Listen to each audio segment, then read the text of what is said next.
Hey, hey, hey, welcome to... You can't see me at all, honey. Technical difficulties to start off the show, but hey, welcome to the Helpful Home Inspector Show. My name is Matt Yake. I am the Helpful Home Inspector. We're up here at our studio in Hartford, Wisconsin, and we're coming at you live tonight on YouTube and Facebook. We're going to bring you a great episode today. We got lots of good stuff, but I have two special people in the studio here with me. A regular on the show, Mr. Mark Smith from Keller Williams, Team Smith, Wisconsin. Say hi, Mark. Hello there. And then we also have Michelle Glen from HSA Home Warranty Services, and she's going to give us a ton of information today. Yep. Welcome, Michelle. Thank you. Yeah, glad to have you guys on the show. So as we start off every show, Miss Tammy, can you scroll that down for me? There we go. As we start every show, we're going to give you, first of all, the defect of the week. So the defect of the week this week, we're going to be talking about... something that, as a home inspector, I come across more often than your average homeowner. However, if you are living or have owned a home that is prior to 1930s-ish, okay, you're probably going to have some of this in your home. Well, you know, it may be visible. Some of it may be in the walls. Could be in your attic, could be in your basement, could be anywhere. If your home was built prior to 1930, the odds are you have something called knob and tube wiring, or your home did at one time have knob and tube wiring. So this is an example of a knob, and this is an example of a tube, okay? So this tube would basically be, they would drill a hole through the piece of wood, they would put this in, and then they would pass the wire through that so that the wire wasn't in contact with the piece of wood. And they come in different lengths. This is just one that they would use for like a dimensional 2x4. Basically, and then basically this would be allow for them to send wires through things, and then the knob would allow them to change directions or support the wire. So sometimes the knob would sit on the wall and the wire would go in one end and go out the other end, and it was just there to support it, kind of like a tack or a nail would be today. In other cases, it would go through the knob, and then it would change direction, and that's how you could change direction, go around corners, go around things, and that kind of stuff. But knob and tube wiring. So lots of times, if you're in the insurance industry, if you're a bank looking at an older home, these are concerns for you, okay?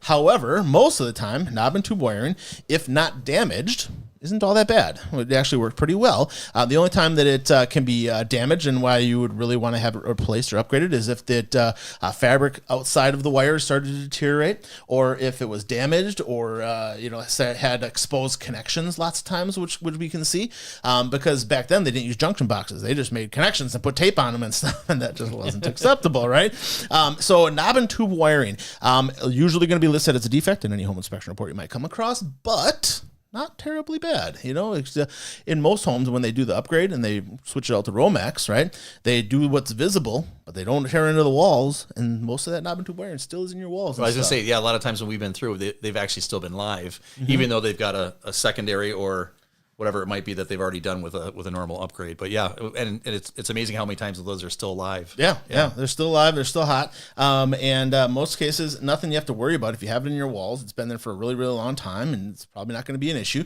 But if you're ever doing remodeling in that area, that's the time when you would do those kinds of upgrades and things like that. But knob and tube wiring, not an immediate fire hazard, nothing to freak out about during a home inspection, but it is something that you may want to look at upgrading. Now, the only time that during a home sale that it becomes a big problem is if your lender or the insurance company makes an issue out of it. Sure. At that point, then something has to be done in order for the transaction to stay together, you know? And at that point, your realtor will help you through negotiating and things like that needs to happen. Updating your knob and tube wire eventually will happen at some point, but it's not something that is a ultra emergency must do right now. But this is our defect of the week, knob and tube wiring. So I was lucky enough to collect these while we were out in the field doing it one day. And they were just kind of sitting up in an attic where they had done remodeling, and stuff. And so I'm like, oh, well, there we go. All right. So that's knob and tube wiring. We also, as we get into our procedure for every week, we're going to get into our save a buck. So we always like to give you one thing that you can do as a homeowner to save a buck, and saving a buck is always a good thing, right? Sure. We always like to save you a couple bucks whenever possible. Absolutely. This is a save a couple of bucks type of thing, okay? In that when we talk about, in southeastern Wisconsin here recently, we had some power outages, right? Significant power outages, like we did. 20,000 people out of power, right? And it wasn't for just a day. There was like 15 inches of snow, and it was like super cold. It was heavy stuff, so a lot of trees went down and took out a lot of power lines. So people were out of power for 2, 3, 4 days in some cases, right? And I actually had two family members, my mother-in-law and my sister and brother-in-law, both had no power for multiple days. Wow. And at that point, you're like, ugh, you could get frozen pipes, you're house is freezing cold. Granted, they could come here or go wherever, but the house is something that we still need to manage, because if we just let that temperature, because then the temperatures dropped significantly too into like the minus degrees, you know. So if we get frozen pipes, that gets incredibly expensive. Things get damaged, all that kind of stuff. So we need to try to keep heat in the home in some way, shape, or form.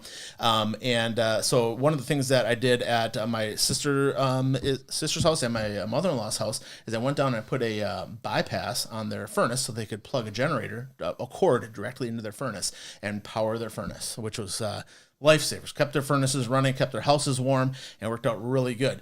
Some of these bypass connectors for hooking up a power cord directly to your furnace, not very expensive. They make the pre-made kits and stuff like that. I just went and made it out of parts at the hardware store, you know. But you get something that you can buy the box to do it on Amazon, and it's really pretty easy to install. Smart. Yeah, if you're not comfortable with electricity, hire a handyman, get an electrician, you know, do something like that. But it is something that, if not done properly, you could damage your furnace and you could cause an electrical problem. So make sure you know what you're doing. There's lots of videos online about, you know, doing it and how to do it safely. But basically, you don't want to have the furnace operating off of your generator and then have the power come back on at the same time. Because you could destroy your generator, you could overload your furnace, you could have all kinds of problems. So you want it to be a disconnected system. So one can be hooked up or the other, but not both at the same time. So yeah, that's the biggest trick with it, you know. And then most generators, they have what's called a floating neutral. So sometimes you have to make a neutral bypass, you know, on there, but you can buy those online as well. So yeah, just one way to save a buck. And you know, if you look at what the cost would be if you have frozen pipes and pipe bursts. It's not even close. Astronomical. Even if you have good insurance, it's still going to cost you a couple $1,000, you know, just your deductibles and that kind of stuff. And what you're talking about, if you hired an electrician to do it, $200 at the most. For me doing it at the hardware store, it cost me $50, you know, for the boxes and wires and plugs and the whole thing, you know. So yeah, really great way to save a buck and to be prepared when those times do happen. And if you don't have a whole house generator, that kind of stuff, you know, these little generators can do a great thing. They can power your refrigerators and that kind of stuff. But in the cold of winter, which we normally don't think of winter being a power outage time, right?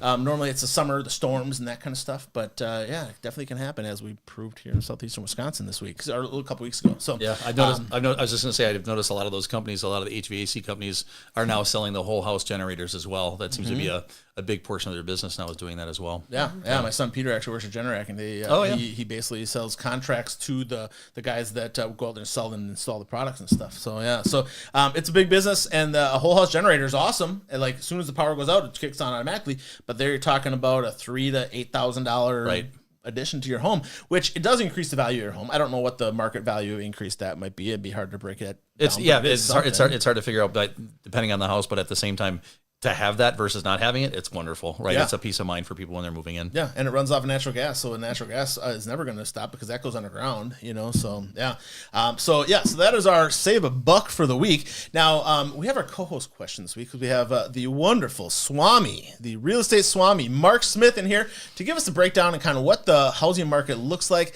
I know it's been kind of a roller coaster the last 3 years or so. You guys have been on it. I've been on it. Everybody's that's doing real estate, selling real estate, buying real estate has been on it. But man, are we almost done, Mark? Where are we at? We'll see. It's been a rough weekend, Wall Street. The last week and a half, 2 weeks has been kind of rough as far as interest rates, and I'll show you that when we're doing this. I did a quick analysis, market analysis, moving forward.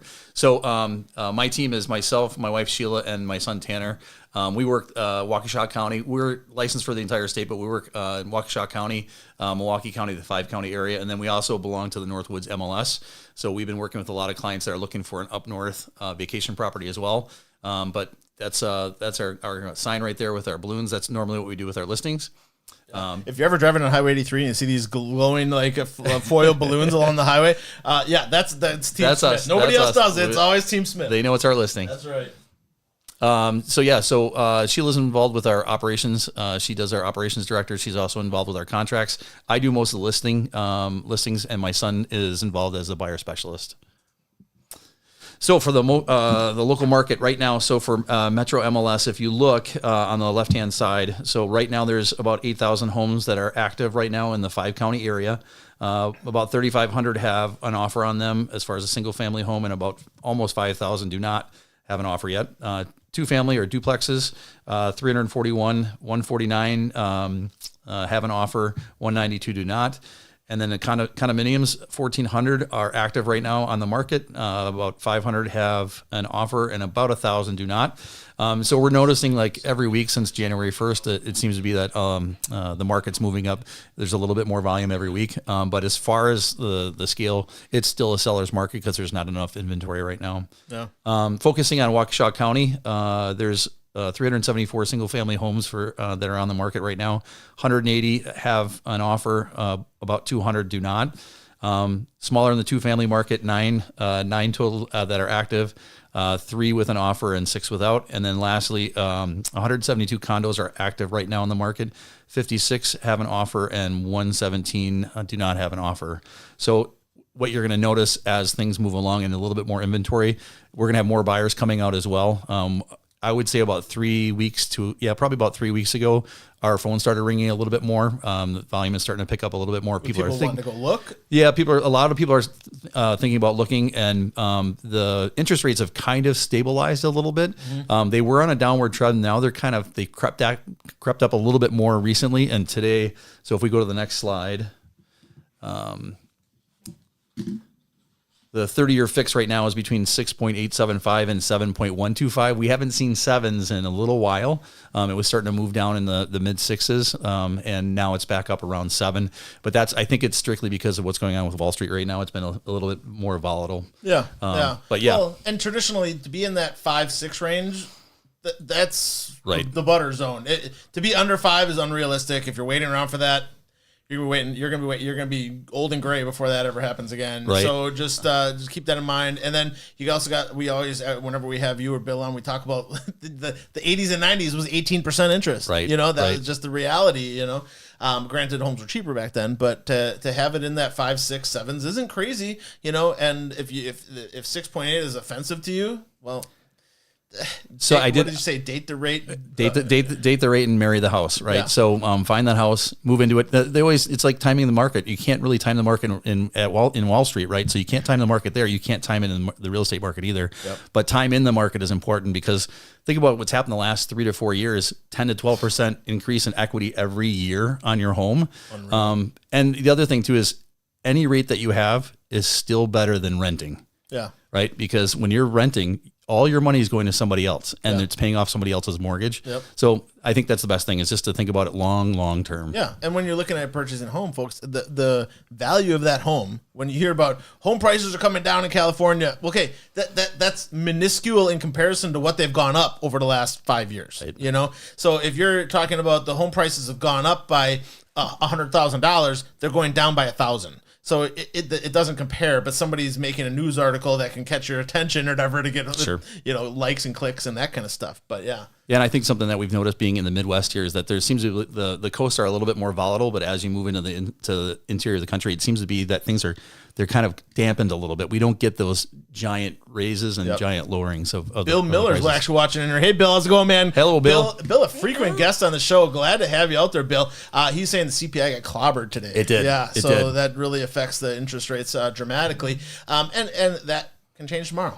Who knows? 100%. Yeah, all it takes is some financial whatever guru saying something or on TV or whatever. Next thing you know, things go crazy. But it's what happens. You just got to be able to ride with it. But when it comes to those interest rates, you guys don't plan on things changing significantly. Get in there, get the home you like. When you get an interest rate you like, refinance. It's really easy to do. If you need somebody to contact on refinancing, Bill Miller, BillTheBanker.com. Reach out to him, Bank59, and they'd be happy to help you out. But yeah, what else we got, Mark? All right, so the next slide then, I wanted to talk a little bit, something that's been coming about more often is people are starting to include inspections more and more, right? Because for Team Smith, we always advocate for inspection, whether a buyer or a seller, we advocate it. I know for people listing with us in 2024, we actually offer a free pre-listing inspection. So Team Smith, we actually pay for it because of the fact that we like the idea that with our clients that when they can get a full inspection of their house, they'll know what the problems are. It doesn't mean that they have to be fixed. It just means that they have to be disclosed to the buyer. And I think that goes a long way, because the fact that way the sellers know what they're selling, the buyers know what they're buying, and I think that's important.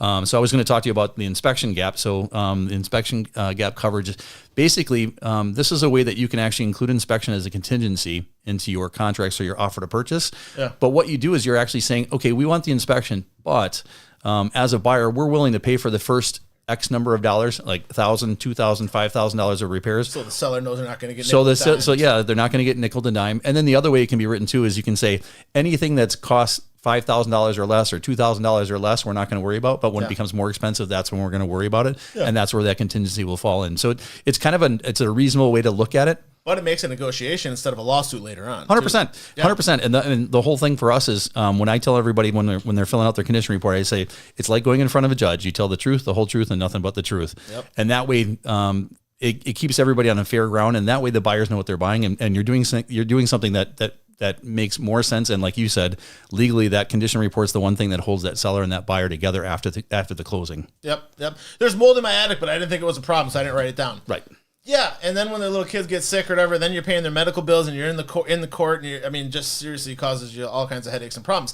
But the nice thing with the pre-listing inspection too is that when, like today, we did one for one of your clients, right? We did. And basically, when they get that report, if they want to go and fix things, they can fix things on their own. They don't have to go get a contractor. If you wait until the buyer brings their home inspector through, now contractors have to be involved. There's you fixing things goes out the window, and you have to do it in a certain fashion way, and has to meet everybody's expectations. Yeah, and for us, for doing the pre-listing inspection, it doesn't preclude the buyer and the buyer agent asking for inspection on their own and bringing their own inspector in. But at least we're letting the seller know, hey, now we've notified you of what the issues might or might not be, and they can make their decision on what they want to do depending on their financing, right? And your house is worth what it's worth. You know, I mean, if you're going to buy a car and the tires are bald on it, well, you're going to take that into account and you're going to offer appropriately for that home. But if you don't know the tires are bald. Well, yeah, and it gives us a really good idea with pricing, too. I always tell everybody that when we do the pre-listing inspection, too, if there was no inspection that was done and someone brings their inspector in to do it, well, you had the price at, let's say, $200,000. Yeah. Well, now they're going to say, well, I'd like to buy it at $180,000 or $170,000. Well, now that we do the pre-listing inspection, now we're going to try to figure in what those repairs might cost, and we adjust our listing price to what that is. Now that listing price is a little bit more firm, right? Yep. So, yeah. Priced approprially for the home. Yeah, absolutely. For sure. And most of the time, when we're going through and doing an inspection, or you guys do a pre-listing inspection, most of the stuff we find at a home inspection, the homeowner wasn't even aware. Right. You know, they weren't aware that they had 7 areas where the shingles have been torn off their roof because they never go look at their roof. Right. They didn't know that their chimney cap was all crushed and crumbled because they never look at their chimney, you know? Right. So lots of times it's that you don't know these things, but if you don't know what you don't know, you know? And when it comes up later on, you could end up in a difficult negotiation when you're talking about you came to your top dollar, the bottom dollar, then the home inspector comes through, they get a second kick at the can, and this way you're kind of preempting that and having more control over the situation. Yeah. And even as a buyer agent, when we're going in, it would be nice if all the listed homes that are out there actually had an inspection done on them, because think about this, now my buyers are going to have to pay for an inspection going in, or not only that, if something gets called out, now they have to call for a secondary inspection of like a foundation or a roof or whatever it might be. Yeah. So it can cost your buyer a lot of money, and you don't want to do that. So the whole idea is trying to protect everybody that's involved in it. And it's a good marketing tool. Well, and it's integrity, right? Yeah. I mean, you want to have a really good reputation moving forward. Hey, I'm letting you know everything that I know about this place and then some. Correct. Know, so you can make accurate decisions. But that also makes it so that they can't come back and say, hey, there's mold in the attic and I want something done about it. Well, I disclosed to you that there was mold in the attic and I'm not paying anything to do it because I'm, getting out of this thing or whatever. It's my dad's house and whatnot, and they can't come back and then try to negotiate. Well, they can try, but it's a moot point because they were made aware of it before they offered the price that they offered. So yeah, very cool. Very cool. Was there else? I think the last thing was just our tagline. So our tagline is "Make your dreams a realty." Realty.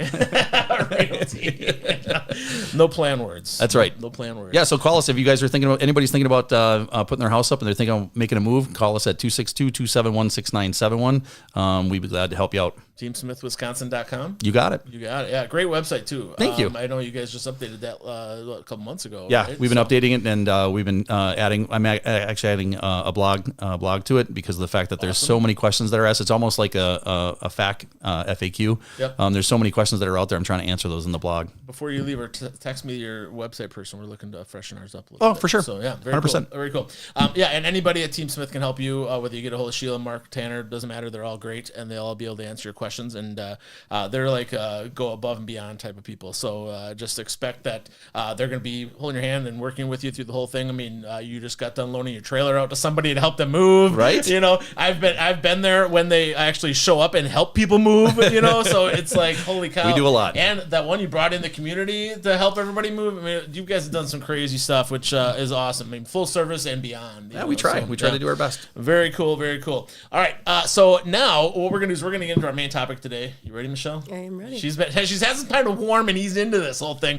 I know that she's new to the whole video and podcast thing, but hey, you're doing great so far. Looking beautiful. We're gonna get this going. So when we talk about what you do for a living is basically dealing with the home warranty industry. Okay, home warranties, you guys. Michelle's going to briefly explain kind of what it is, and when it comes to the home warranties, they're a part of not just real estate, but they're a part of sometimes just being a regular homeowner that it has concerns about the, I guess, longevity and ability of your mechanicals and appliances and things like that, and don't like surprises. You know? Right. So what is a home warranty? Well, I'm so glad you asked, Mark. So a home warranty is a contractual agreement where we promise to repair or replace a broken item, broken component that fails due to normal wear and tear after the start of coverage. Okay. So that's cool. like the dictionary. Yeah.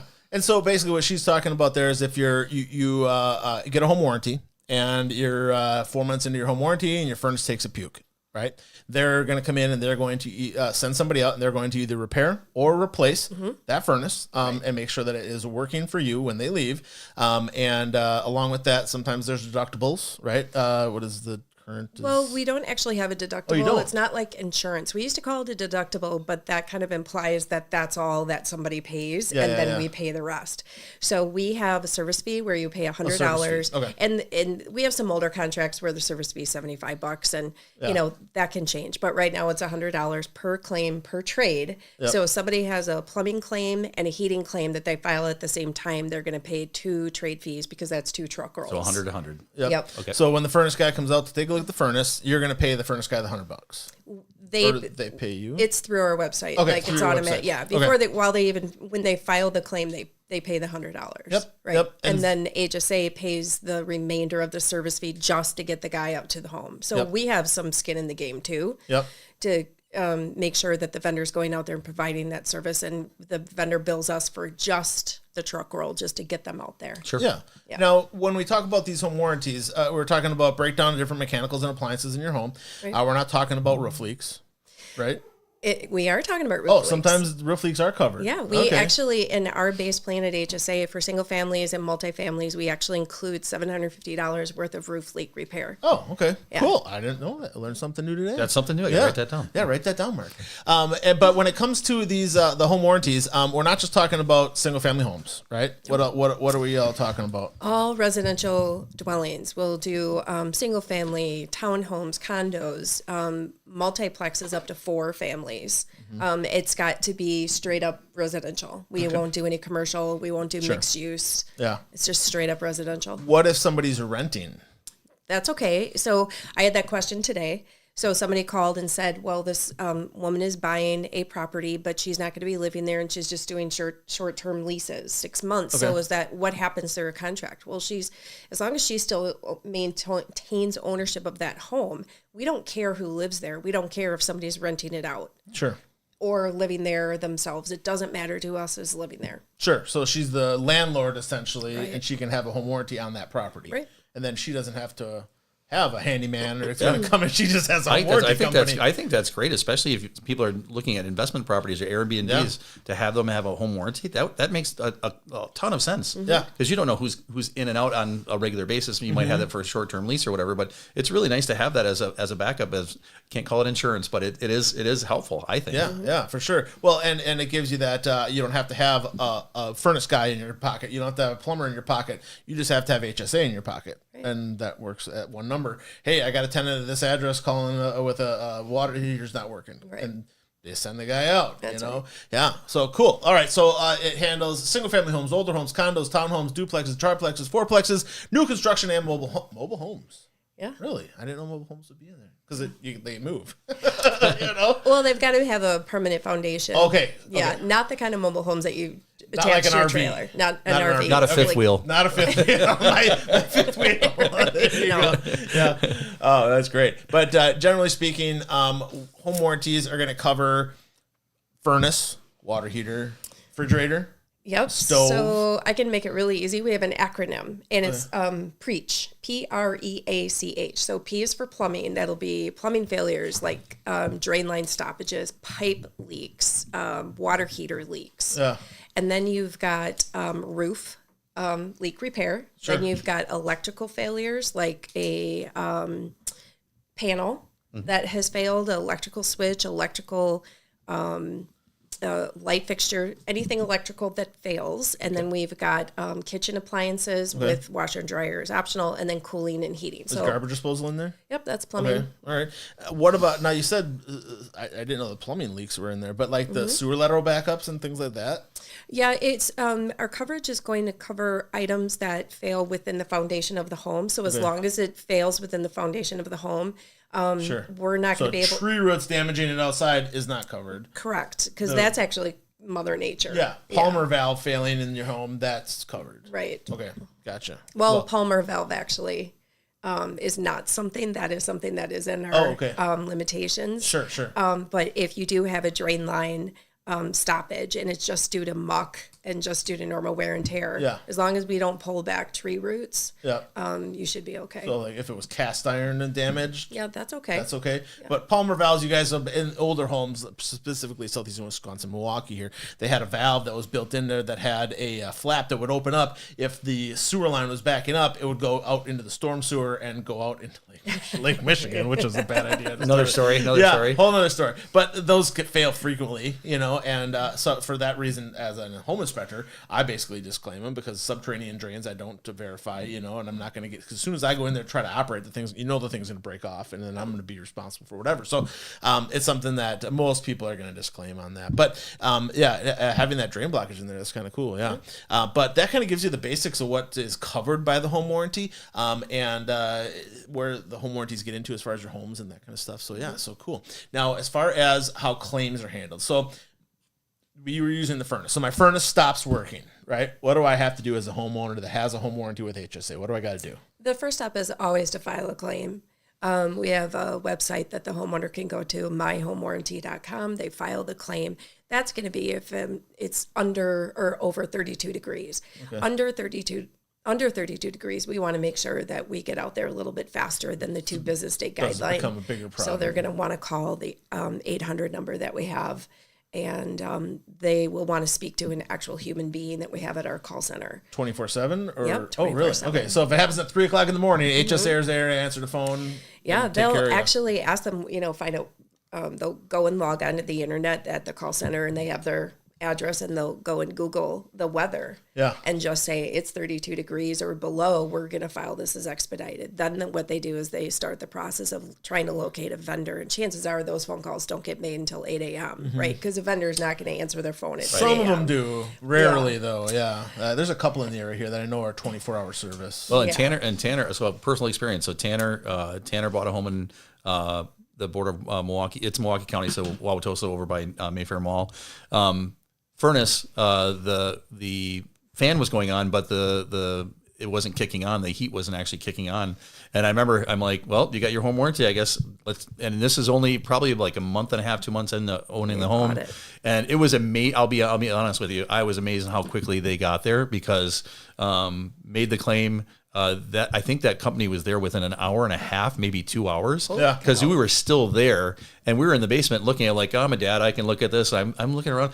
They came in, found out it was just a loose wire. That was all it was. Took them like 5 minutes. Bloop, bloop. And I'm thinking, I wish I could have fixed that. But I'm thinking, you know what? I'm really glad that they were there and they were able to fix it and we got the heat back on. Everything was good. And it was right when the weather was starting to get cold again. So and for $100, $100 worth it. Perfect. Every day. Good. Yeah. I'm so happy to hear that. Oh, yeah. I might have known that. You might have. Okay. Yeah, for sure. And as far as the home warranty call, it's not an HSA person that's going out there. I mean, Mark touched on it. It's a contractor, and you touched on it that you call vendors. Yeah. But they're basically, HSA has usually agreements with people in the area that are in the different trades to come out and service your home. But you can't call Joe's Plumbing on your own and then just say, hey, it's HSA, I had a guy come and fix my stuff, so you got to pay him. It doesn't work that way. You got to call HSA first. It is always advisable to do that. There are some circumstances that we might be able to help with that particular situation. Sure. But the best advice I can possibly give somebody is that they've got to file a claim first.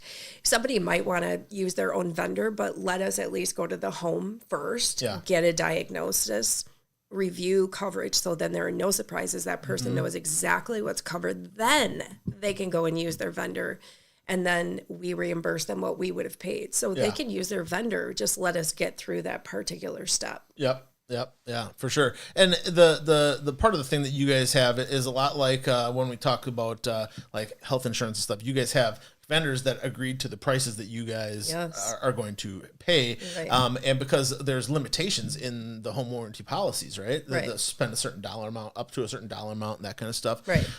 Is that flexible? Like when somebody's signing up that they say, hey, I don't want a $5,000 cap, I want a $10,000 cap and I'll pay extra. Is that anything that's even possible? That would be really cool if we had that option, but we don't have that option. Everybody's at that height, at that level. It's a $25,000 contract. Oh, okay. It's $5,000. Maximum aggregate is what we call it. It's a payout aggregate. Yep. And it's $5,000 for plumbing, $5,000 for electrical, $5,000 for appliance, HVAC. $5,000 for HVAC or cooling, $5,000 for HVAC. Oh, separated. So it's $10,000 for HVAC. Yeah. Okay. Yeah. So, and then there are aggregates within those aggregates. For example, a boiler. Boiler is going to cost maximum aggregate is $1,500 within that $5,000. Yeah. So I've never come across in the years I've worked here somebody having $25,000 worth of claims. Right. Yeah. Right. Yeah. Yeah. It doesn't happen very often. Yeah. But as far as the understanding where those claims, when they come in and how you guys kind of negotiate them out and stuff, that really needs to be you guys contacting the vendors and taking care of and kind of helping the person through that process, because most homeowners, I mean, Joe's Plumbing is going to show up and they're going to try to sell you whatever they got in the truck, and that's what it is, and they're going to try to charge you sometimes through the nose, where HSA has the experience to know, hey, that is way overpriced for that service. That's not what we should be paying for that, and kind of help you. You're 100% right. And if you don't mind, I want to mention something because, with the Freon, how the refrigerant is, $150, $200, thank you, per pound right now. You can use Freon right now. They're reclaiming it, and, it's got less availability. So the price is super high. Yeah. But it's still available. Yeah. So when we go out and somebody has a low Freon level and we determine it's a leak, but the unit itself is fine, the compressor, we'll just fill them up with... If they can patch it and fill it up, then... Yeah. Okay, and we pay for that refrigerant. But what has happened in the past is that somebody won't file a claim. They go and have ABC 1, 2, 3 out, and then they wind up paying $5,000 for a brand new AC because they said, well, for the R22 is no longer available. Yeah. And I'm like, oh my gosh, I'm so it is still available. You just can't, the law. So some of the laws changed in the United States as far as the refrigerants that you can use in your air conditioners. So the old stuff was R22. And the new stuff is 410. So the R22 and the 410, they don't get along. So you can't put one into the system where the other was used. And so if you get a new air conditioner, generally they replace the line set or the coil that holds all the refrigerant. They have to replace that, or they have to flush it. Flushing's about the same as replacement, so usually just replacement's better. But with the R22, they said, hey, you can't make anymore, you can't import anymore. You can reclaim it from old units and store it if you want. Yep. Or if what you have in stock, you can still use. And so a lot of guys went out and companies went out and bought a ton of it as soon as that ruling came out and said it was going to be made into law or whatever in a year or two. Yep. So they had made a big backstock of it, and a lot of companies still have it available. Yep. It was like a pink canister, I think it was, or is it green? It was whatever the color of refrigerant can that it is. You know, flip it over. One's green. Yeah, they flip it over. One's green, one's pink, or whatever. But I don't know which one is which. But ultimately, R22 is still available. You can still buy it. You can still recharge your refrigerant and stuff like that, but only do it when it makes sense. So if the unit is too damaged, like you got a whole bunch of dog urine on it, or somebody crashed into it with a bike and shredded the outside unit, you're not going to be able to patch that micro leak hole. If it just a brazed joint came apart and they need to resolder that joint and then it'll hold refrigerant, then hey, then put some new refrigerant in there. Your air conditioner can last another 5 years. Right. You know, why not? Yep. Right? Yeah, exactly. For sure. Just because it's low on refrigerant does not mean that it needs to be replaced. If somebody just takes this little piece away with them tonight, then that's amazing, because I've had to, and you know, we can help reimburse for what we would have paid for a repair. I've gotten, you know, some help for some people, but it just breaks my heart when I hear that they paid $5,000 and I'm like, oh my God, just because of and refrigerant. The $5,000 number is real. So if you need to replace your air conditioner, that's the number you're looking at these days. $4,000 to $5,000 to replace an air conditioner these days. Back in the day when the R22 was around, you could put an exterior air conditioner in for $1,500 because all they would do is take off the outside unit, put the new unit on, solder it up or whatever, and you're up and running, because they didn't have to replace the whole A coil and the line set and everything else that goes into that. And things weren't as expensive back then either, you know. So now when you're looking at replacing that air conditioner, $3,500 to $5,000, you know, is about where you're going depending on the size that you're getting. Right. If you're in a condo, 18,000 BTU unit, there's that $3,000 to $3,500. If you're in a normal home, you're looking at 24,000 to 36,000 BTUs. You're in that $4,000 range. If you're in a larger home, then you're into that 60,000 BTU, where you're talking about that $5,000 to almost $6,000 range.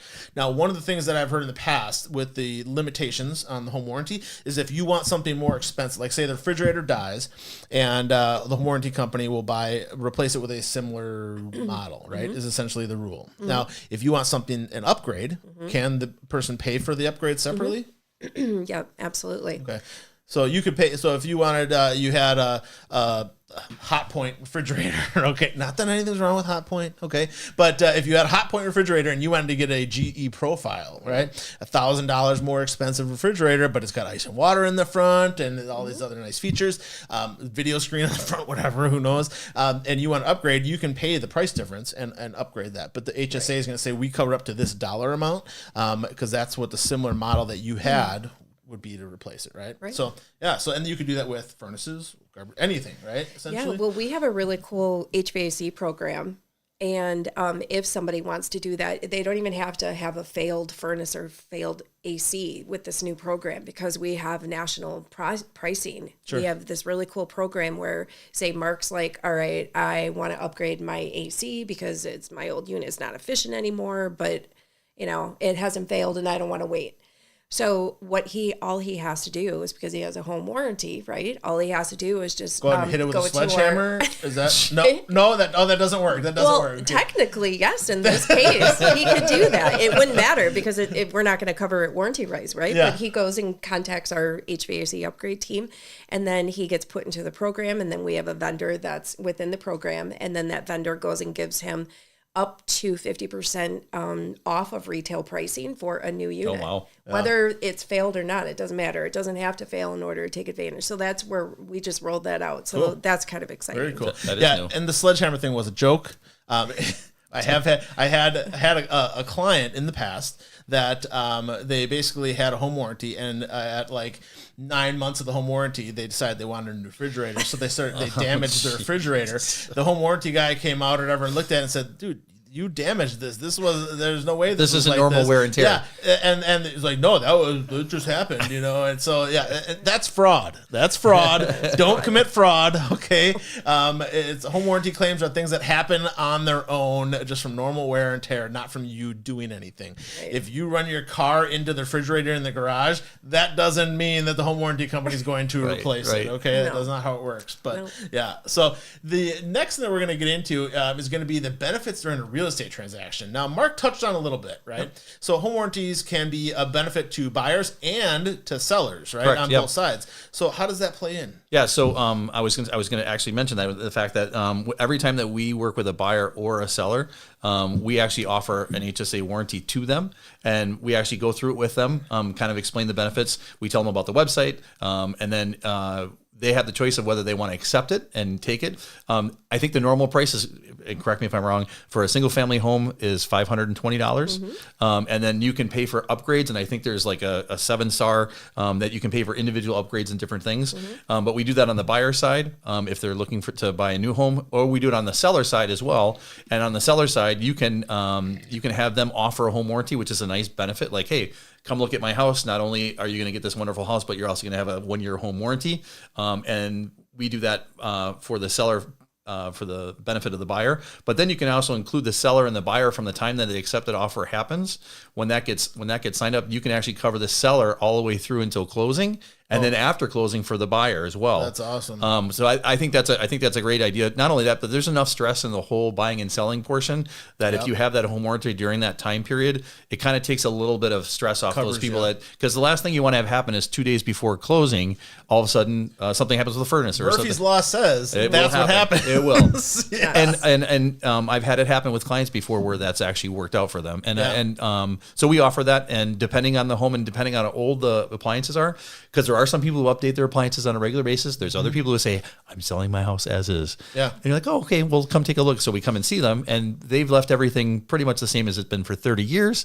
And then that's when we tell anybody that's going to think about buying, like, a home warranty might be a really good idea for you guys, just because not knowing what's going on with the age and where everything's at. So. Yeah. Well, and with the seller's thing, and if the seller's carrying it for 60 days before the sale happens, then the buyer takes over, and the thing dies 2 days after the buyer moves in, the home warranties company's not going to even question it because it's been working for the 60 days before that. So You're right. Lots of times if you just got a home warranty and the next day something happens, the home warranty comes a little suspicious that something might be fishy here. But that's not that case. But it also it gives buyers great security in what they're purchasing, and the sellers less anxiety about worrying about something breaking or damaging. Gives them that kind of and that's in our packet, on our buyer packet, and in our listing packet as well. With that the home warranty is in there at all times. And we tell everybody, like, you don't have to decide right now. You can always decide at whatever point that you'd like to do that.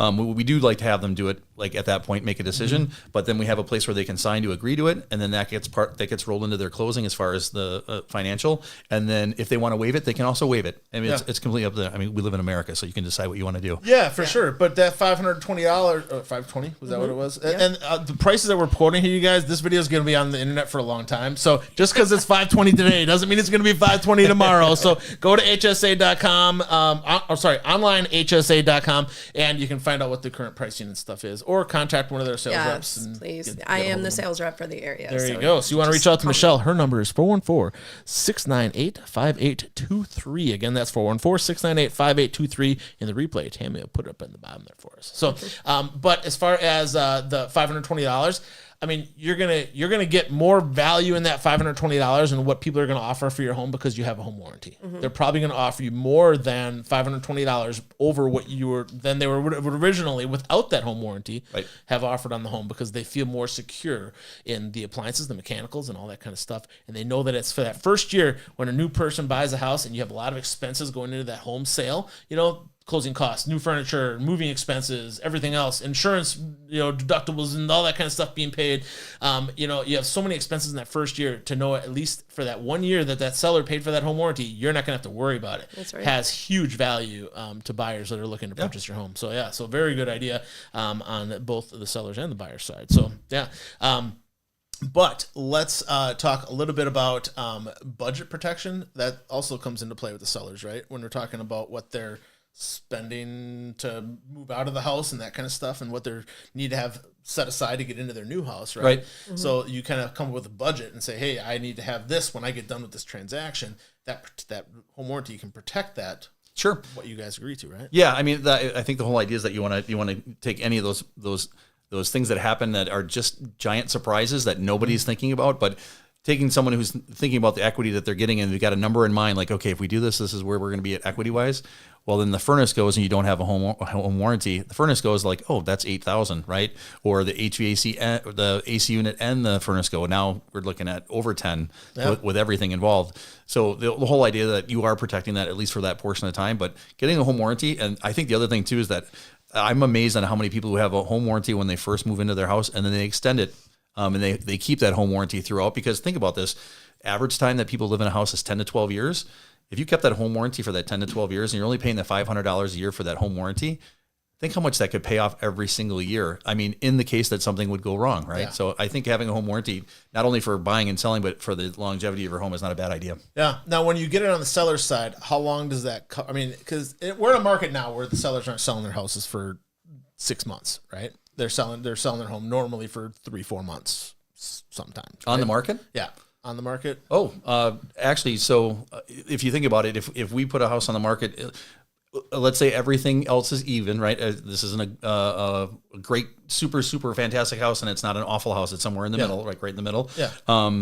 If we put a house on the market on a Thursday and we have an open house on Saturday, a lot of times we're reviewing offers on that Sunday. Sure. Yeah, and that's completely possible. And then you think about closing is 30 to 45 days out. Yep. Some people who've lived in their house a long time are asking for post-closing occupancy, which is one of the benefits that we always try to push for people who have been in their home for 20, 25, 30, 40 years. Comfortable moving. They've got a lot of time. They got a lot of stuff they have to take care of and get rid of, and organize and move out. So, so that time period between that accepted offer, 30, 45 days, another 30 days, up to a full of 60 days they could have after closing, that they could keep that house until it gets moved over to the buyer. Yeah.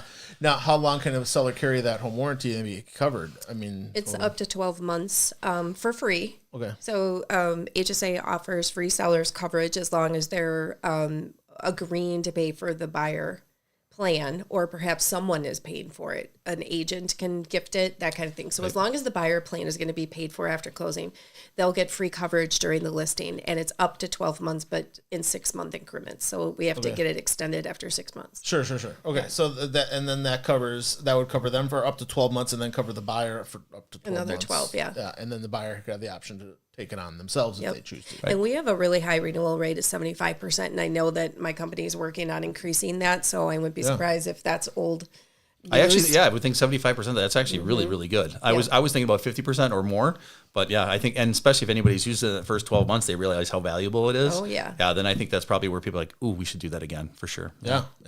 And when we talk about the whole when are my appliances going to go bad type of thing. Okay, 20 years is what you normally look at for HVAC equipment, right? At the most, usually. Furnaces are usually about that 15 to 20 years. Air conditioners are at 10 to 15 years. Water heaters are going to be 10 to 12 years, right? And if you have mechanicals and stuff in your home that are 20 years old, you're playing with borrowed time. You're rolling dice here, and you're betting on red. But it's something that the home warranty makes you not gamble. You're not taking a gamble that you're not going to be prepared for something, and to be hit in the face with a $5,000 expense, and then 6 months later be hit with another $5,000 expense. That's hard to take, And the last thing you want to do is put all this stuff on credit cards and start paying the credit card company all kinds of interest rates and stuff. That $520 comes in real handy when those types to prevent those things from happening. Now, as far as the upgrades to coverage, we talked about the possible upgrades if the buyer wants to get a better fridge, microwave, that kind of stuff. Seller HVAC is an add-on. Because like I said, seller's coverage is free. That's the base plan during the listing. But if they want $1,500 worth of heating or air coverage, it's an extra $60 payable. So that's an option. Sure. Because we actually have 35% of our heating and air claims are on units that are 10 years and younger. Oh, okay. So we have a lot of heating and air claims. That's more than I would expect. When you're 10 years younger, you'd expect your furnace is still going to run like a champ unless you're having something going on. Not so much anymore. I don't think anything's made like it used to be, right? Yeah. So we've got a really good upgrade too that Mark alluded to earlier called the 7-star. It just is going to help reduce their non-pockets, or non-covereds, I should say, out of pockets when we replace a major mechanical like furnace, AC, or water heater. Yeah. And it covers for things for things that the base warranty doesn't cover. So Yeah. Now, I did go on the website, and they have a great website. You guys go to onlinehsa.com, and they have a whole bunch of stuff on there. But I just printed off a couple of things. They describe what a home warranty is, what's covered, what's not covered, buyers and sellers. They have a copy of the contract on there that you can actually go and read through the lawyer speak of a contract if you really want to. It's if make your mind, we get out your magnifying glass, but it is all there if you want to read through it. And then they actually have a checklist of what's covered, what's not covered, and stuff, which is really good. I don't know if you can see that in there at all. The lights are really bright in here, but yeah, really a great little website to kind of lay out what it is, what your optional coverages are, and that kind of stuff. All the basically stuff we're talking about here. And if you want to fill out an application, you can do it online as well, you know. Otherwise, give Michelle a call over at HSA Home Warranties, 414-698-5823, and she would be happy to help you out. Absolutely. Yeah, Call absolutely. me first. Absolutely. Nice. And then, you know, when it comes to the home warranty, what's going to set HSA apart from other home warranty companies? I mean, there's not a lot of them, but you guys are the top, right? You're the big dog. Yeah, well, we're owned by American Home Shield. American Home Shield and HSA combined have the largest market share in the entire country. So yeah, we're in a lot of homes, about 2 million members that we have. And what sets us apart is all the stuff, all the small print. That's what you really have to look for, is the coverage details. You know, some you might have another product that might be able to allow you to use your own vendor, but although we ask that you use our vendor, we want you to get the most value out of it. So using a competitor that allows you to use their vendor, their aggregates, maximum payouts typically a lot of times are lower than the $5,000 per category that I was talking about earlier. Yeah. And then they'll go and pay the retail rate that vendor charges, right? Yeah, big bucks. We do wholesale and volume discounting with our vendors. So the aggregates are going to last more. You get more value out of using a product like ours that uses those preferred vendors. And your preferred vendor is going to give you that price and discount because they know you guys are going to be repeat customers. Right. You're not going to be a one-off customer type of thing. Oh, gosh, yeah. We're the ones that's, you know, they don't have to spend anything on marketing. They're getting a large chunk of their business from us. And when they do it wrong, they get taken off that list in a hurry. They know that, you know, so they want to make sure you guys are happy. Or hand slapped or discussed with them. Yeah. And when you go on to Google does not always tell the story. You know, you can pay for SEO. Okay, you can pay search engine optimization. You can pay to be the top person on that list. Yeah. Just because you're the top person on the Google list does not mean you're the best contractor by any stretch of the imagination. Read through the reviews, look up their history, look at their website, read what other people are saying about them on other websites other than their own. You know, and there's a lot of educating yourself if you're going to go out there and hire contractors on your own. You know, you can go out, call Mark, you can call me to get some good recommended contractors. Go on our website. Yep, sure. Michelle's going to be on our website. All of her information's on there. If you want to go and look up her stuff, you can get her contact information there. But otherwise, you can give Michelle a call if you have your home warranty, and she'll take care of you. It's just how it works, okay? So that's what sets HSA apart. Now, we do have a question giveaway like we do every week, and this week we're giving away an X31 Shockwave drone. How about that, huh? Look at that. Yeah, so it is a full-on remote control drone. We're going to be giving that away. If you can be the first person to answer this question correctly. Now, the rules of the game are you cannot have won a prize on the show within the last month. Is that about it? I think that's about it for the rules. But first person to list the correct answer as closely to what I have listed on the sheet right here wins the drone. We will mail that out to you. And the question is, according to the HSA website, approximately how many new homeowners use their warranty service in the first 60 days? Don't say it out loud. I know you don't. It's the way to stop yourself. How many people, according to the HSA website, new homeowners use their warranty service in the first 60 days of home ownership? All right, so that is our question of the day. If you answer it correctly, first one to answer it correctly, whether you're on the live show or you answer it correctly in the replay, the first person to answer it correctly wins the X31 Shockwave drone. Nice. All right. At this time, I also want to point out that I got a new shave today. Did you see that? I noticed that. I noticed that. That's nice. Very right? nice. Our sponsor, I don't actually have a sponsor, but I use these guys, the Big Flex 5. Use the Big Flex 5, people. That's the good stuff. Yeah, we got a new shave today. Very nice. Nice, Very yeah. nice. So let's get into our next thing that we're going to get into. And is it a mystery box battle? Okay, that we like to have. Dun, dun, dun. Mystery box battle. So we have our mystery boxes here. Michelle, that's going to be your mystery box. Ooh. I have my mystery box here. And you can look inside and see what you got. So, Mark, you want to tell us what yours is? So, basically, the way this goes, we each have a topic. We're going to announce our topic, and then we're going to have 1 minute to argue for our topic and tell everybody why our topic is better than everybody else's. And in some cases, we may not agree with our topic, but we have to make it sound like we agree with our topic. All right. All right. So mine is home warranties are great for short-term usage for buyers and sellers. All right. So you want me to tell you why I think? We'll announce the topics, All right. and then we'll let you go first. All right, that sounds good. Unless Michelle really wants to. Yeah, go we can let first. Michelle go first. Okay. What's Michelle's? Everyone should have a home warranty. You can get behind that probably. I absolutely Michelle is positively behind can. that. Yes. And I get to play our devil's advocate today. Mine is no one needs a home warranty. Nobody needs a home warranty here. I know, right? Boo. So I will play the devil's advocate today. But Michelle, would you like to go first? Why do you think everybody needs a home warranty? Well, I've got all kinds of great info here that I'm going to be able to prove my point, and I will definitely be the winner of this challenge. Bring it.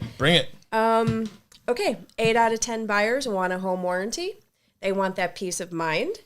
They want to protect their budget. Did you know that 25% of homeowners cannot afford a $500 out-of-pocket expense? Ooh, good point. What? Good point. That's crazy. 33% of homeowners cannot afford a $1,000. They can buy a emergency $300,000 house, but they can't afford a. Right. Wow. That's 100%. crazy. Wow. Right? Yeah. No, I totally believe that. Oh, yeah. I just covered that in personal finance class. Nice job. Look at that. Okay. You're not supposed to help the competition, Right? lady. Peanut gallery Tammy. back there. All right, how much more time do I have? Because I have some more stats. Take it. Bring it. We've paid 10,835 claims just in the state of Wisconsin in 2023, totaling $4 million with an average of $364 paid per claim. So with an average price just for the real estate product that I'm talking about is $500 average, right? Right. Considering other dwellings. The average we pay is $364 a claim. Wow. And 75% renewal rate. Obviously, these folks are seeing the value of the home warranty if they're paying for it themselves after closing. Nice. There you go. Yeah, nothing's made like it used to be anymore. Things are breaking. Yep. I'll do one more stat. 45% of appliance claims that we have are on units under 5 years old.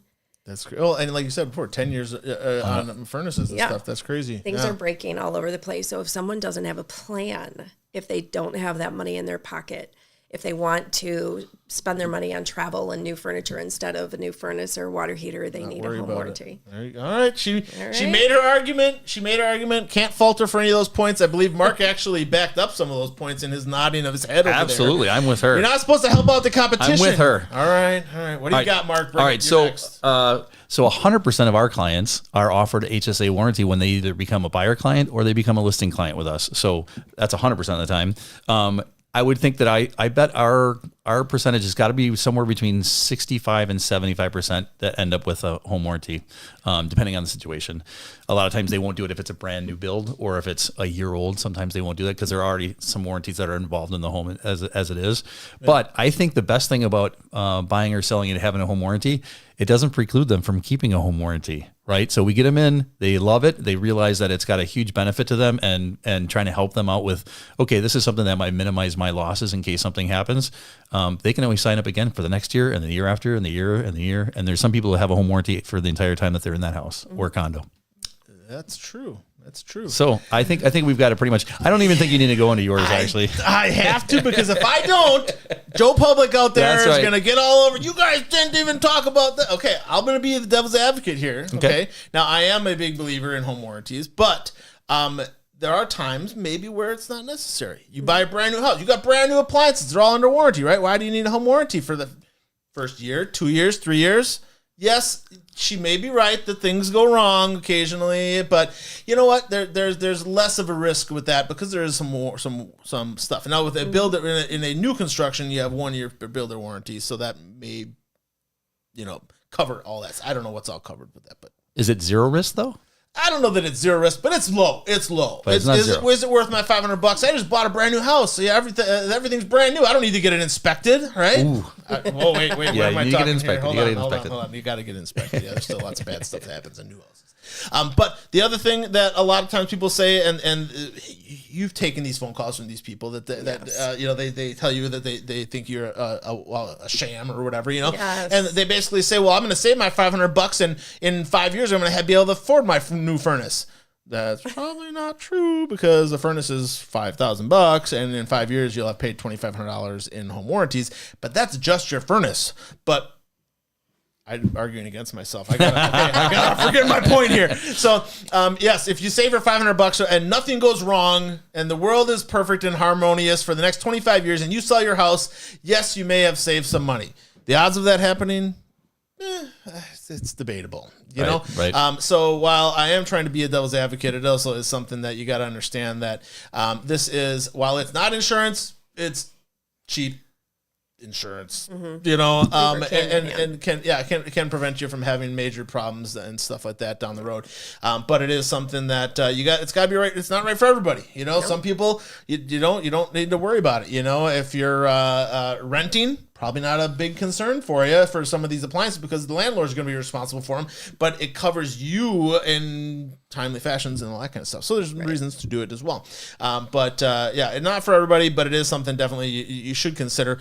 Buying and selling a home, while I did, this is I had to take this position. Buying and selling a home, sellers should all have a home warranty. Buyers should all have a home warranty in that first year of home ownership. New construction, there's going to be some crossover with what's covered in the builder warranty and that kind of stuff. So that's a unique situation, you know. But there's no guarantees. And it might be a good way to, when that home warranty ends from the builder, that you tack on HSA right at that point in time. So you find out, oh, we bought a house in September. It's good for 1 year. A year from now, put it in your calendar. Like, we need to call Michelle Glen from HSA and sign up for another year warranty. Seamless coverage that you don't have to worry about. Right. You know, that's 100%. One of the biggest things for new people that are buying new homes is that I want to buy a new home because I don't want to have to worry about stuff. You know what I mean? So that's, but that builder, after a year, guess what? As great as Tim O'Brien is, as great as Goliath Builders is, as great as Belinsky Homes is, they're going to forget who you are. They're not going to remember you from Joe Schmo, and they're not going to want to come back and honor any warranty stuff because there is no warranty at that point. You get that 12-month builder warranty, and that's it. And while they may have been great to work with, and they may come back and make repairs for you, they're going to charge you for those repairs and things at that time. You know, they're no longer your builder at that point. So Tammy, who won? Who won out of the three? Yeah, I audience, you gotta let's vote. Give us some chimes on the audience honestly, here. Thinking of personal finance and keeping somebody stable. I mean, if you don't have a home warranty and you have older appliances and that kind of stuff, wife. You might need to do that. I know, I am a penny pincher. I am. But having a home warranty, and I did not know that one point that feature, I can't even think of it, but that one feature where if to upgrade as well is available, that is really nice. Right. Yeah. So you could have a crappy refrigerator and you want a better one, pay a little extra. Right. So, yeah. But lots of good stuff out there as far as home warranty stuff. You guys go to onlinehsa.com or reach out to Michelle Glen at 414-698-5823. She's the winner. I think Michelle won. Yep. There is definitely a strong argument for everyone having a home warranty, and a lot of people do. A lot of people carry the home warranty for their entire home ownership. Yep. And the only people that you tend to put in my category here are the super frugal and unrealistic expectations of their home, you know. But you got to know that things are going to break your house. It's just going to be a fact of life, and you either are financially prepared to absorb those costs, or you're not. And home warranty just makes that much more sense. And not everybody's a plumber, not everybody's an electrician, not everybody's a HVAC person, right? And I think the kids that are coming out right now, if they're not involved in those things, more and more the population is going to need a home warranty versus maybe 30, 40 years ago, maybe they could have done a lot of their own work, but now... Well, and it comes down to time too. Yeah. Last time some people think they're those things. Right. And they're not. Absolutely not. I like what Michelle did with the acronym PREACH. Preach. When you said that, I was like, oh my gosh, I love it. There you go. It makes it easy. So while we're sitting here boasting home warranty, let's talk about the top 5 reasons to get a home warranty. The top 5 reasons to get a home warranty right here, right now. We got Michelle Glen from HSA. We got Mark Smith from Keller Williams and Matt, the Home Inspector here. Mark, you want to give us one? So Top the 5 reasons. top 5 reasons that minimize your chances of having to pay out of pocket in the first year or for the first year of either buying or buying a home. There you go. That's one. Michelle, you got one? For a seller, my top benefit, and one we didn't really touch on tonight, was risk management and the reduction of post-sale disputes. Ooh, like that. Very good. I'm going to go on the seller side as well, and that having a home warranty attached to your sale is going to make your house worth more. And what people will offer for it. Yeah. So I think that's good. Yeah, the perception of the buyer is and is like higher. and what they're willing to pay for. I mean, sometimes a fresh coat of paint is worth this number of dollars. A home warranty is worth this number of dollars, and it's more than $520. I'll Right. tell you that. Right. You Yeah. know? What's a can of paint? $35, $40 for a really, really good can of paint. Yeah. And it's going to cover your walls. So that's really nice, but it's not going to do more than that. Yeah. With a home warranty at $520, think about $25,000 that possibly could go wrong, right? And you've got those coverage. I think worry that's about good. it. Yeah. I think for another point would be when you're a seller and you decide to offer a home warranty, that's another advantage that might set you apart from other homes that are in your area's competition. Because not only we have to talk about selling your house, but we also have to talk about the competition that's going to be on the market at the same time. Yep. So if they're both priced equally and you're offering a home warranty, You get the bump. you've definitely got an advantage. Yeah. Sure. Michelle, you got a last one for us? Sure. Convenience. It's especially helpful for single people who don't know what to do. They have no idea where's my main shut off? I have no clue. Why is there water on my floor? That type of thing. And for people who have moved into the area and don't have connections with vendors, they have no clue who to call. Yeah. So convenience. I'm going to break the rules and give a 6. Is that There you go. okay? There you go. I'm going to give a 6. I know it's only supposed to be 5. Rule breaker. But I'm a rule break. You normally I'm are. bad to the bone. That's why Tammy married me. I'm not a real risk taker, guys. I'm just not. Yeah, I'm a seatbelt Yes, even you when are. but my 6th one is just peace of mind. You know, I mean, Yep. we live in a freaking crazy world, and shit happens all the time. And if you're not prepared for it, it can smack you in the face pretty darn hard. And this just makes that one little piece of your life and of your home and of your family that you aren't going to have to worry about. So, just peace of mind, I think, is huge with Good call. reason why we need home Yeah, warranties. I like So, that one. Yeah. So let's give you our tip of the week. We're going to close this out here today. We're getting to the end of the show here. Our tip of the week. And that we've had some really weird winter. So we had 50 degrees at Christmas time. We had people golfing in January when it was 60 degrees that day. Crazy to think of, right? And we also had minus 50 degrees for like a week and a half, and we had 15 inches of snow of the whole winter, and it was all in 2 days. Right. It's just been a crazy winter here in Wisconsin. But one of the things that you should always consider is if you're having freezing temperatures, to prevent freezing water lines, to prevent freezing water pipes, which when those break, it can cause a lot of water damage. All these guys driving around in home restoration vans, they're going around fixing all these water pipes that broke and stuff like that over those cold spells. But preventing freezing water lines, one thing you can do is keep a little trickle of water running out of each faucet. Not a lot, doesn't have to be turned on full blast to cost you a whole lot of water bill, but just a little tiny trickle of water. And the main concept here is that that water can't freeze when it's moving. So if water is moving, if electrons in water are moving, it can't freeze. Okay, so that's why rivers, when they are constantly moving, don't freeze over. So keep them moving. Keep your cabinet doors underneath your kitchen sinks and things like that, especially when you have plumbing fixtures on outside walls. I was just going to open. say that. Yeah, we've talked about that with a lot of our buyers. If we're going through a house and we'll notice that some of the plumbing is against the outside wall, and I'll tell them, I know this is a really nice house, and I know that it's got tons of insulation, but on a cold snap of 3 or 4 days of really cold weather, opening those cabinet doors just to make some air go back and forth, so you get a little bit of warmth in there. That makes a huge difference. For sure. And that is our tip of the week. So preventing freezing water lines. Keep a little bit of running water. Open your cabinet doors when you're having those really cold spells to prevent those freezing water pipes and water damage, excessive water damage. Now, the next show that we're going to get, I'm going to try to get Mike Severson out here again. He hasn't been on the show in a while. So we're going to get Mike back out here, one of my other inspectors. And we're going to be talking about understanding the home inspection report. So home inspection reports, they've gotten long.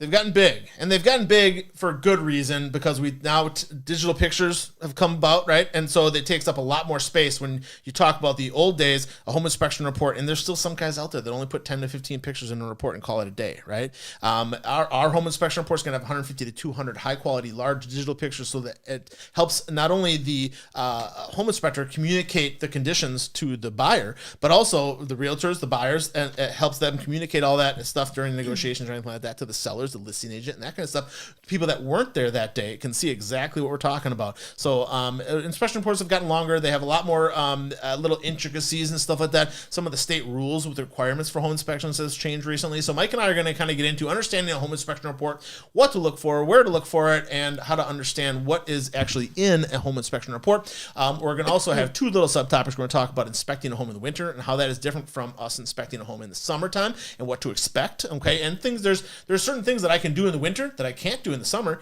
and there's certain things in the summer that I can't do in the winter, so we'll kind of go through some of those things. And we're also going to go through the 5 inspection cuss words. So those of you that are realtors out there know the cuss words that you don't want to hear. And while they may not be your traditional cuss words listed in the dictionary, they are cuss words that you never want to hear come out of your home inspector's mouth. Okay, and sometimes, yes, they are 4-letter words, but we'll get into some of those next week. So thanks to you for tuning in. You guys, I really appreciate you. Next week we'll be on here 7 to 8 o'clock. And we'll be live, bringing you some good content, good information to help you better maintain and take care of your home. I am Matt, the Helpful Home Inspector. Mark Keller-Williams, Smith Team, Wisconsin. How do they get a hold of you? 262-271-6971, or check our website out at www.teamsmithwisconsin.com. And tagline? Make your dreams a realty. There you go. And Michelle Glen from HSA Home Warranty. You can reach out to Michelle at 414-698-5823. Thanks for coming on. You can also reach HSA at onlinehsa.com. That's right. Thank you for coming in. I really appreciate it's a pleasure. you. Yeah, Thanks it was for having awesome. me. Thanks for tuning in, you guys. Really appreciate you. If you have questions, comments, concerns, anything like that, drop it in the comments down below. If you like what we're showing you here today, give me a thumbs up. If you want to know when we're coming out with new stuff, bell notification. And we'd love to have you part of our subscriber group or whatever. We just actually today we crested over the 500 subscriber mark. Nice. 501 as of 4 o'clock this afternoon. Dun. I know we're getting there, folks. It's about 1 year in, but it's not a flashy topic, so we're not out there doing jackass, but we're doing it right. So if you got stuff for us, you've got content that you'd like to hear about, drop it in the comments down below. We try to respond to all of our comments, and we will hopefully see you next week. All right, have a great one. We'll see you next time, you guys. Remember, the better you take care of your house, the better it's going to take care of you. Awesome.